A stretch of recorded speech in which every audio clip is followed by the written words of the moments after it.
네, 강프로입니다. 자, 한미반도체 봅니다. 자, 어저께 한미반도체가 2.9% 하락해서 마감이 됐습니다. 어저께는 시장이 조금 안 좋았습니다. 뭐 여러 가지 이유가 있었지만 HLB에서 조금 안 좋은 내용이 나왔고 그룹사 전체가 하한가로 가면서 코스닥의 움직임이 좋지 않게 됐고요. 그리고 삼성전자도 하락폭을 조금 키웠고 하이닉스까지도 1.6% 하락했기 때문에 이 구간에서 그쵸 한미반도체도 그렇게 큰 힘을 낼 수 없었습니다. 그런데 일단 주말이니까 미증시 움직임을 한번 보고 넘어가면 반도체 종목군들 중에서 강세를 보인 종목군들이 있습니다. 그리고 어저께 대만 같은 경우에도 한 1.5% 상승해서 끝났기 때문에 반도체 시세에 대한 부분은 아직까지 지속된다고 보시면 되고요.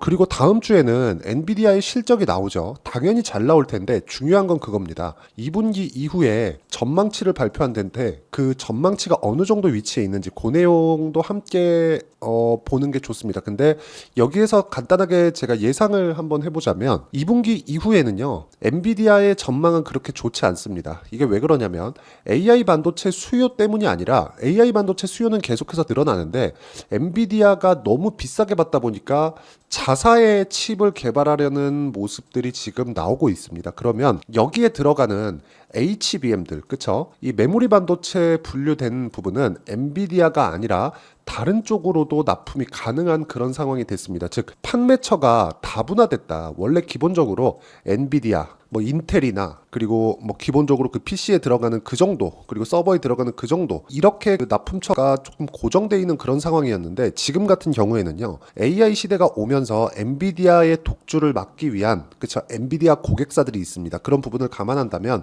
메모리 반도체 시장에 대한 전망은 계속해서 좋다고 볼 수 있습니다. 그러면 여기 나오는 이 미증시가 언제까지 올라갈 수 있겠느냐, 이건 일단 기본적으로 11월 달에 미국 대선이 있죠. 그때까지는 큰 움직임이 없다고 보시면 됩니다. 그리고 대선 전후로 해서 어느 정도의 조정 구간이 나올 수 있지만 대선 끝나고 나면 다시 강세 국면으로 들어갈 수 있다. 뭐 대통령이 누가 될지는 모르겠습니다. 그런데 우리는 반도체 쪽은 계속해서 수요가 끝나지 않는다고 보시면 됩니다. AI가 끝난다고 하더라도 물론 구간별로 조정은 있겠지만 AI의 뭐 초기 투자나 그런 부분이 끝난다고 하더라도 뭐 다음 버전이나 뭐 차량용 반도체나 이런 쪽으로 해서 메모리 시장은 계속해서 커질 수밖에 없는, 그쵸? 그리고 이번에 HBM을 포함해서 고사양 메모리 반도체에 대한 효용성을 입증을 했기 때문에 뭐 한미 반도체의 전망은 밝다고 볼 수 있고요. 무엇보다 수요가 늘어나면서 공장을 계속해서 늘리고 있는 그런 상황이죠. 특히나 HBM 공장은 하이닉스에서 22년도부터 짓기 시작한 공장에서 이게 뭐가 나오냐면 원래 이게 M15X 공장입니다. M15X. 여기 공장이 원래 HBM에 대한 생산 설비가 없었습니다. 근데 HBM에 대한 생산량을 늘려야 되는 그런 상황, 그쵸? 수요가 늘어나면서 HBM에 대한 생산 능력을 굉장히 큰 폭으로 늘었고 공장에 들어가는 한미반도체 장비가 생긴 거, 이런 식의 구조가 만들어진다고 보시면 됩니다. 그리고 이런 부분을 가격이 먼저 반영한다. 그러면 이런 가격에 대한 부분을 이해를 했을 때 우리가 어느 정도의 시세를 낼 수 있는지, 그리고 어느 정도의 성과를 낼 수 있는지 그 부분부터 제가 보여드리고 가겠습니다. 자, 여기 내용 보시면요 실제 제 계좌 수익률입니다. 키움증권의 1694번 화면이고요. 여기 보시면 1월 1일부터 5월 18일 오늘까지죠. 내 계좌 수익률은 542%입니다. 그쵸? 굉장히 높은 수익률을 냈는데 이런 수익을 내기 위해서 제가 했었던 내용은 그쵸? 어떤 종목을 공략했냐면 무조건 강세 구간에 있는 종목군들만 공략을 했습니다. 자, 어떤 정도의 종목군들을 공략했는지 제가 반도체 종목군들을 포함해서 그쵸? 몇 가지 종목, 실제 제 거래한 내역에 대한 부분을 보여드리도록 하겠습니다. 자, 내용 보시면 VT입니다. 최근에 화장품 종목군들이 굉장히 강한 움직임을 보이고 있죠. 실적 때문에 그렇습니다. 그죠? 그리고 나서 앞으로도 좋아지는 내용이 계속해서 발표가 되고 있는데 이 내용에 대한 부분을 딱 보면 제가 공략한 시점을 보시면 됩니다. 무조건 신고가 구간에서만 공략을 했다. 그쵸? 신고가, 그쵸? 그래서 계속해서 수익 구간을 만들어냈는데 강세 종목군들, 앞으로 좋아지는 부분에 대한 내용을 주식은 계속해서 강세 구간으로 들어가면서 시세 적용이 된다. 그리고 이 내용에 대한 부분을 여기 소통방에서 제가 다 공유를 하고 있습니다. 자, 내용 보시면 그래요. 5월 16일, 그쵸?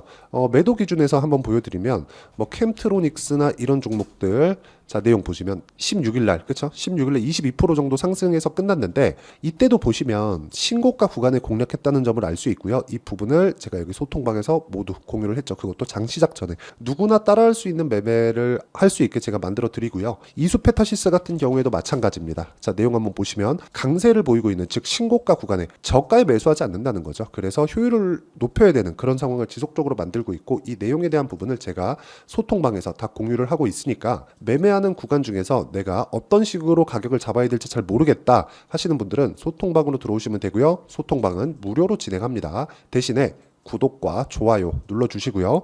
상단에 있는 전화번호로 구독 또는 10억이라고 문자 보내주시면 제가 소통방 입장 링크를 순차적으로 공유를 해드리도록 하겠습니다. 자, 그리고 제가 어떤 류의 종목을 공략하는지 그 반도체 기준에서 이야기를 드리면, 자람 테크놀로지 같은 경우에도 마찬가지죠. 그렇죠? 강세 구간에 계속해서 공략한 결과 제가 여기 75% 정도의 수익을 3일 만에 냈다. 이거 말고도요, 에브리봇이나 그런 종목들을 보더라도, 그렇죠, 굳이 반도체가 아니더라도 무조건 신고가 구간에 공략하는 상황, 그랬을 때 47% 정도. 자, 손절을 합니다. 매매하는 주간에. 그렇죠? 근데 내가 계속해서 강세 구간에 잡을 수 있는 환경을 갖춰가는 게 중요하고요. 이런 부분을 제가 여기 소통방에서 공유하고 있으니까 구독과 좋아요 눌러주시고요. 상단에 있는 전화번호로 구독 또는 10억이라고 문자 보내주시면 제가 소통방 입장 링크를 순차적으로 공유를 해드리도록 하겠습니다. 자, 그러면 이 내용에 맞춰서 우리가 한미반도체를 보면 정확하게 제가 공략하는 종목군들과 움직임을 같이 하고 있죠. 자, 내용 보세요. 한미반도체는 HBM 관련된 종목군들 중에서 대장주입니다. 어떤 부분을 납품하느냐? TC 본딩. 공정의 단계가 높아지고 미세화 공정의 단계로 들어가면 들어갈수록 후공정, 그렇죠, 패키징 쪽에 대한 조금 많이 부각되고 있는 그런 상황입니다. 이 상황에서 우리가 봐야 되는 내용은 정말 한 가지라는 거예요. 주식시장은 가격이 먼저 반영한다. 가격이 먼저 반영하는 상황에 대한 부분을 이해를 해야지만 우리가 꾸준하게 수익을 낼 수 있다는 거고, 여러 가지 이슈들이 있죠. 그렇죠? 여러 가지 이슈들이 있는데 그 이슈들보다 우리가 더 중요하게 봐야 되는 게 실적보다 가격이 먼저 더 빠르게 반영을 한다는 겁니다. 즉, 가격이 올라가는 상황이 나왔을 때 우리는 꾸준하게 수익을 낼 수 있는 상황을 맞이하게 되는 거고, 이런 부분이 다 갖춰지잖아요. 그랬을 때 우리는 아까 전에 보셨다시피 제 계좌 같은 그런 구조를 만들 수 있다. 예를 들어서 그런 겁니다. 한미반도체가 강했을 때 어떤 부분이 먼저 강한 움직임을 보여야 될까요? 제가 이거를 주봉으로 해서 장기 차트를 한번 보여드릴게요. SK 하이닉스. 자, 이 구조를 이해하는 게 정말 중요하기 때문에 말씀을 드리는 겁니다. 자, 내용 보시면요. 하이닉스가 바닥을 찍고 반등하는 구간, 즉 고가를 형성을 하면서 이제 바닥 나왔다는 부분을 확인하고 나서 한미반도체가 신고가를 만들고 계속해서 상승 구간을 만들어냈다는 거죠. 이 구조를 이해하는 게 중요합니다. 그리고 이 구조에 대해서 이해를 했을 때 내가 꾸준하게 수익을 낼 수 있다는 거고, 이런 내용을 아까 전에 제가 여기 소통방에서도 다 공유를 하고 있지만, 이렇게 제가 타점을 잡아드리는 원리가 있겠죠. 그 원리에 대한 부분은 여기 한미반도체의 가격과 단기 보유 전략, 그리고 최근에 반도체 종목군들의 변동폭이 크고 이제 엔비디아의 실적을 앞두고 있기 때문에 한미반도체의 실시간 타점, 그렇죠, 엔비디아 실적에 맞춘 한미반도체의 실시간 타점을 제가 문자로 공유를 해드리도록 할 테니까 구독과 좋아요 눌러주시고요. 상단에 있는 전화번호로 한미라고 문자 보내주시는 분들에 한해서만 단기 보유 전략 그리고 실시간 타점을 문자로 공유를 해드리도록 하겠습니다. 자, 내용 정리하면 그렇습니다. 한미반도체는 추가적인 상승세가 가능하다. 하지만 엔비디아의 실적은 확인할 필요가 있다. 엔비디아의 실적은 이제 일주일도 채 남지 않았기 때문에 이 구간에 우리가 가격에 대한 이해가 되었을 때 정확하게 효율 높은 매매를 할 수 있고, 그러기 위해서는 타점 정말 중요하고요.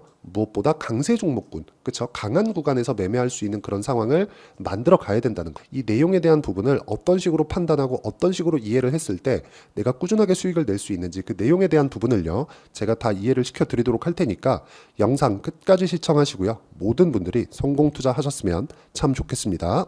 자, 24년도가 돼도 여전히 시장은 녹록지 못합니다. 이런 상황이 벌어지는 건 어쩔 수 없습니다. 이런 상황에서도 수익이 나는 종목들의 구조는 변하지 않습니다. 즉, 대시세 종목에 대한 구조는 변하지 않는다는 거고, 실제 제가 소통방에서 지속적으로 이야기를 드리고 있는 내용도 대시세 종목이나 시장 주도주를 공략하는 건 철저하게 가격 분석을 하라고 이야기를 드리고, 가격 분석 이후에는 이슈에 대한 파악, 그리고 이슈를 파악하고 나서는 다시 내가 얼마에 매수할지 그 타점에 대한 부분을 지속적으로 언급을 하고 있습니다.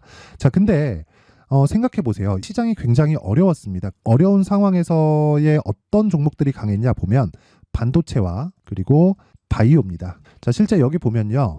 HLB에 제가 실제 매매한 내용을 띄워놓고 보여드리고 있는데 1월 22일부터 매매를 시작해서 4일 동안 31%의 수익 마감이 됐고요. 그리고 여전히 신고가 종목입니다. 자, 그리고 그 다음 어보브 반도체, 이름을 보시다시피 반도체 종목이죠. 그리고 AI 반도체는 지속적으로 강세를 보이고 있습니다. 이 종목도 신고가를 먼저 달성한 이후에 제가 21%의 단기간에 21%의 큰 수익을 내고 마감이 됐습니다. 다시 재공략을 준비하고 있고 이런 부분은 소통방에서 다 공유를 해드립니다. 자, 그리고 코세스. 자, 코세스 같은 종목도 당연히 그쵸, 신고가 종목이고요. 그리고 반도체 종목입니다. 이 종목도 영업일 기준에서 이틀 동안 대략 한 15%의 수익 마감이 됐습니다.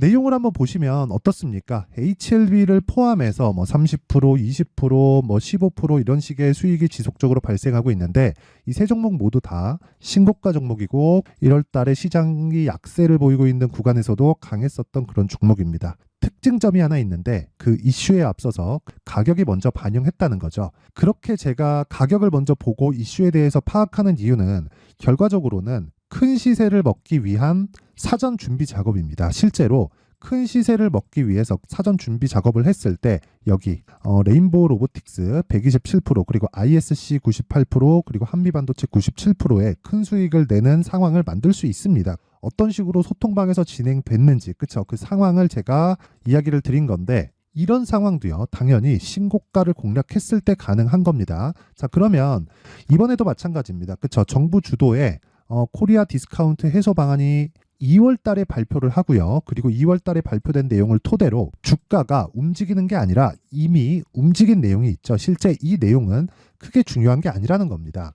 실제 움직인 내용을 보면 자, 기아차입니다. 실제로 12월 달에 신고가를 만들어 놓고 정부에서 입김을 불어 넣으니까 순식간에 기아차를 포함해서 현대차 같은 거대 기업들의 주가가 2주도 채 되지 않아서 40% 정도의 큰 시세를 냅니다. 자, 그러면 우리는 어떤 종목을 봐야 될까요? 이슈를 파악해야 되는 것도 맞지만 철저하게 가격에 맞춰서 매매를 해야 되는 게 당연히 중요합니다. 정부가 주도하는 정책 방향이 있겠죠. 그 방향에 맞춰서 우리가 종목을 찾을 필요가 있다. 자, 그러면 답이 나왔습니다. 정부가 주도하는 방향에 맞춰서 제2의 기아차를 찾는 게 지금은 중요하다. 근데 정부 정책의 방향에 맞게 가자.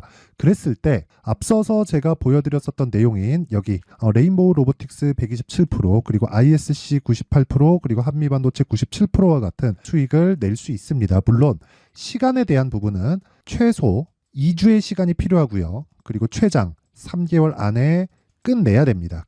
자, 기아차의 시세를 보셨던 것과 같이 2월 달에 정부 정책의 방향이 결정되고요. 바로 3월 달이면 시행입니다. 자, 그러면 우리는 거기에 맞춰서 당연히 종목을 찾아야 되고 제가 제2의 기아차를 찾아놨습니다. 제가 아까 전에 소통방에서 이야기를 드렸었던 내용 다 공개를 해드렸는데 그 내용처럼 종목만 받고 싶다 하시는 분들은요. 상단에 있는 제 전화번호로 대시세, 자, 대시세라고 문자를 보내주시면 정부 정책의 방향에 맞는 종목을 모든 분들에게 무료로 공개를 해드리도록 하겠습니다. 자, 제가 원하는 건 채널 성장이 목적입니다. 자, 그래서 구독과 좋아요 꼭 좀 부탁드리고요. 모든 분들이 정부 정책에 맞는 방향으로 매매를 이어가서 큰 수익 보셨으면 좋겠습니다.